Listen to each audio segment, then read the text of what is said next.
అందరికీ ఎలా ఉన్నారు? ఇక్కడ నా తలపైన కనిపిస్తుంది కదా! అది ఏందో తెలుసా?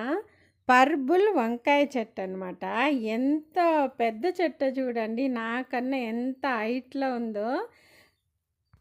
ఈజీగా 10 అడుగులైతే ఉంటదండి. ఎక్కడో తోటలో ఉన్నట్టు అనిపిస్తుంది నాకైతే. మన చిన్న గార్డెన్ అనమాట ఇది. మీరు 10 అడుగుల వంకాయ చెట్టు చూసారా? చూసుంటే నాకు కామెంట్ చేయండి. చూడండి ఎంత గుత్తులు కాయలు కాసి ఎంత పెద్ద చెట్టు చూడండి. ఈజీగా 10 అడుగులు పైకి వెళ్ళిపోయి పైన కూడా గుత్తులుగా కాస్తుంది. నాకైతే అందదు, ఎవరికి అందదు నాకు తెలిసి. కుర్చీ వేసుకోవడం, స్టూల్ వేసుకోవడం, కొయ్యాలి అంతే. చూడండి అసలు పైకి వెళ్ళిపోయి ఎంత గుత్తులుగా కాసిందో. అబ్బో, చిన్నగా రాయలేదండి. మీకు చెట్టు మొత్తం చూపిస్తాను. వెనక్కి వచ్చి చూడండి, ఇంత నుంచి ఇంత పెద్దది. మీరు ఎప్పుడైనా చూసుంటే నాకు చెప్తారా? ఇంత పెద్దదిగా 10 అడుగులు 11 అడుగులు ఉంటుందండి ఈజీగా.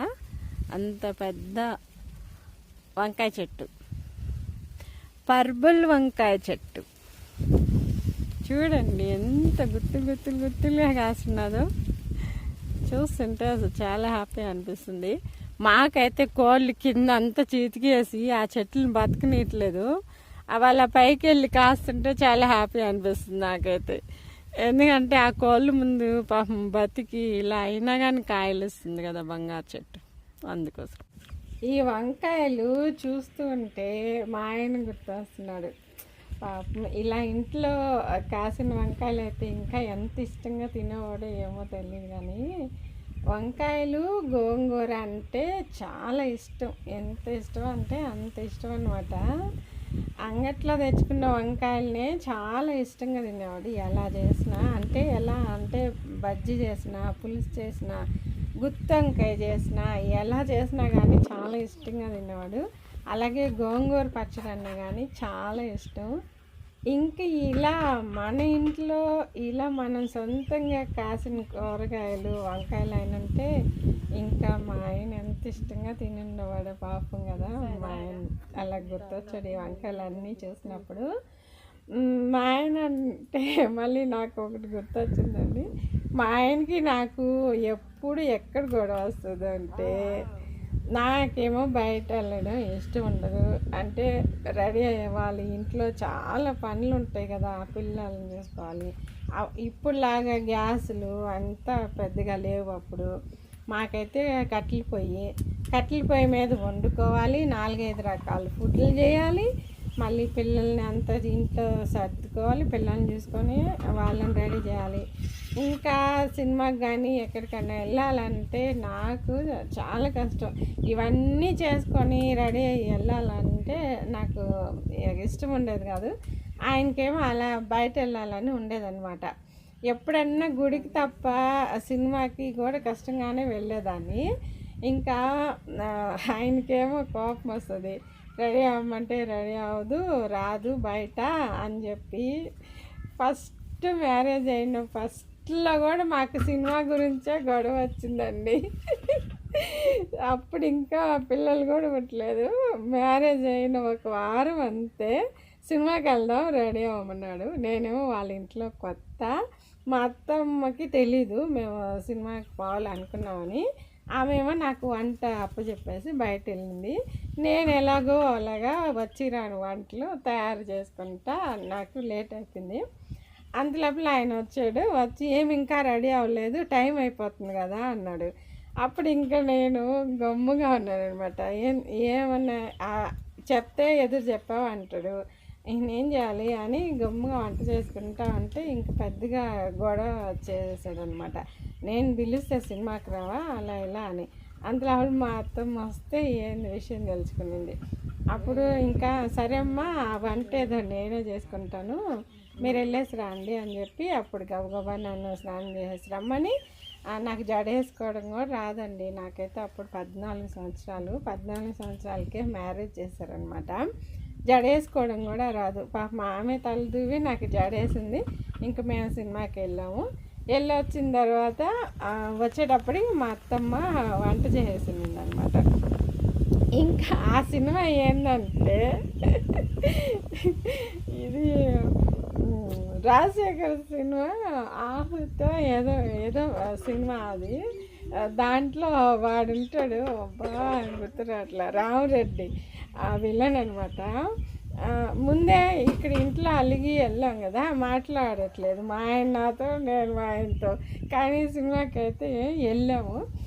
వాంటెడ్గా 2 సీట్లు కొంచెం ఖాళీగా ఉండింది, 2 సీట్లు అవతల కూర్చున్నాడు, నేనేమో అవతల కూర్చున్నా. అప్పుడు ఒక సీన్ వచ్చిందండి, జీవితాన్ని చంపడానికి వస్తాడు రామరెడ్డి.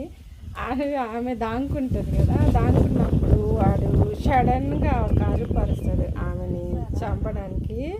ఆ అరుపుతో కూడా నేనైతే భయపడిపోయి వెళ్ళి అలాగే మా ఆయన మీద పడిపోయాను అనమాట. అది కూడా గుర్తొచ్చింది నాకు. ఇంకా వచ్చేటప్పుడు దారిలో ఇంకా అప్పటికి కూడా మాట్లాడట్లేదు, ఇంకా ఒకరికొకరు అలాగే వస్తుంటే పొద్దుపోయి పశువుకు అనమాట. అక్కడ ఏమంటే రోడ్డు పైన బయట అప్పుడంతా మంచాలు వేసుకుని నిద్రపోతారు కదా, అట్లాగే నిద్రపోతా ఉంటే మా ఆయనకి తెలుసంట ఆయన ఎవరో బాగా గొరక పెడతాడని, అలవాటు వాళ్ళు ఇదే కదా, ఆయన గొరక పెడతాడు, ఈ పిల్ల మళ్ళీ భయపడుతుందని వాంటెడ్గా నన్ను కొంచెం దూరంగా వదిలి తొందరగా నడుచుకుంటూ వెళ్ళిపోయాడు. సరే నేను వెళ్తా ఉంటే కరెక్ట్గా ఆయన దగ్గరికి వెళ్ళంగానే ఆయన పెద్దగా గొరక పెట్టాడు.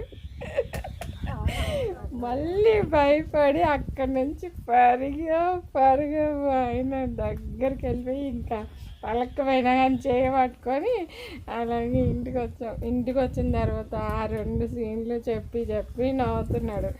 నాకైతే అప్పుడు చాలా కోపం బాధ వేసింది అనమాట. నేనేమో చిన్నదాన్ని ఇలా చేశారు, నన్ను బాధ పెట్టారు అని చాలా అంటే చాలా బాధపడ్డాను అనమాట.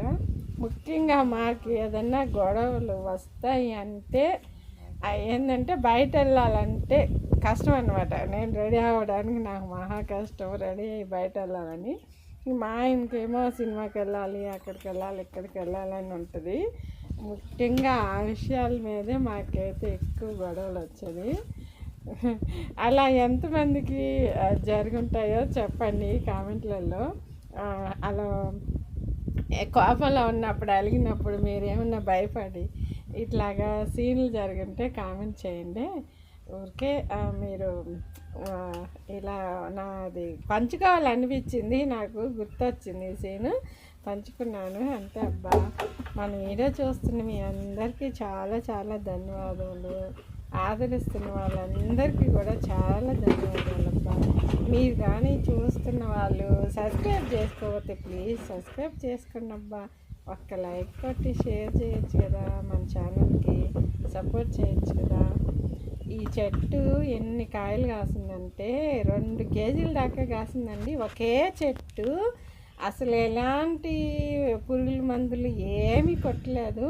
చెట్టు మాత్రం 10-11 అడుగులు పెరిగిపోయి చాలా బాగా కాసిందండి. ఒకే చెట్టు ఇలా ఒకేసారి 2 కేజీల దాకా కాయలు కాసిందండి. అసలు ఎంత బాగున్నాయి కాయలు కూడా.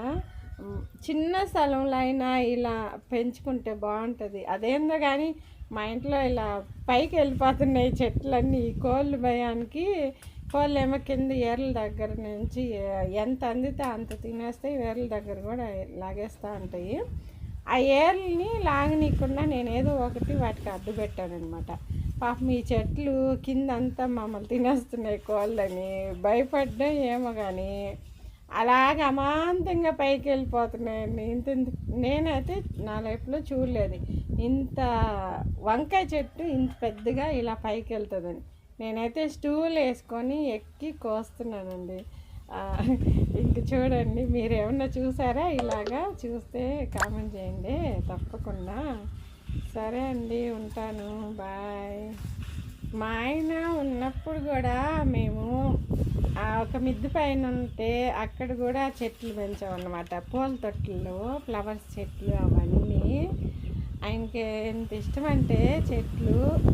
నైట్ వెన్నెలు ఉంటుంది కదా, అప్పుడు ఆ చెట్లన్నీ కుండీలు కదా, మధ్యలో అన్నము మేమందరం కూర్చొని ఆ చుట్టూ చెట్లు వచ్చేలాగా పెట్టేసేవాడు. వెన్నెళ్ళు ఆ ఫ్లవర్స్ చెట్లు చాలా బాగా అనిపించేది. అదొక థ్రిల్గా ఉండేది అనమాట. అక్కడ కూర్చొని అన్నం తింటుంటే మాకైతే రెంట్ ఇల్లే, మేము ఇక్కడికి వెళ్ళగానే అలాగే కొన్ని చెట్లు పెంచుకునేవాళ్ళం అనమాట. ఇంక ఇప్పుడే ఇలా కొంచెమైనా స్థలం ఉంది కదా, ఇంకా మా ఆయన అసలు ఎన్ని చెట్లు పెంచేవాడు, ఎంత హ్యాపీగా ఫీల్ అయ్యేవాడు.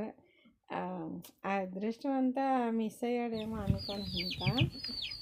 సగం మా ఇద్దరికి ఏదైనా ఇష్టం మరి అంటే చెట్లే, చాలా అంటే చాలా ఇష్టం. ఇద్దరం కలిసి పూల చెట్లు కానీ, అప్పుడు పూల చెట్లే పెంచాము, కూరగాయల చెట్లు పెంచలేదు. ఇప్పుడు ఇంకా నేనైతే కూరగాయల చెట్లు కూడా పెంచుకుంటున్నా. ఇలా చెట్లలో ఎంజాయ్ చేయడం అనేది చాలా మంచి ఏదన్నమాట, భలే అనిపిస్తుంది. ఫ్లవర్స్ కానీ కాయలు కానీ మనకు అవి ఇచ్చినప్పుడు ఎంత సంతోషంగా ఉంటుందంటే, వాటి కోసం మనం పడ్డ కష్టం అంతా మర్చిపోతామండి ఇలా హీల్డ్ తీసుకున్నప్పుడు. ఎందుకంటే మన ఇంటికి మనకు ఫ్రీగా కూరగాయలు వస్తాయి, పక్కన వాళ్ళకి వీళ్ళకి కూడా మనం ఇచ్చుకుంటాము. అప్పుడు ఎంత బాగా అనిపిస్తుంది కదా. ఇక్కడైతే పాపం వాళ్ళు కూడా మనకి ఇస్తారు, మన దగ్గర తీసుకుంటారు, మనకి అలాగే ఇస్తారండి. వాళ్ళు కూడా వాళ్ళ ఇళ్ళల్లో కాసేటివి కానీ, కాయకున్న చేపలు అయితే వాళ్ళు పట్టుకొని వస్తారు కదా, అలాంటివి కూడా మనకి ఇస్తారు. బాయ్ అండి, బాయ్ బాయ్.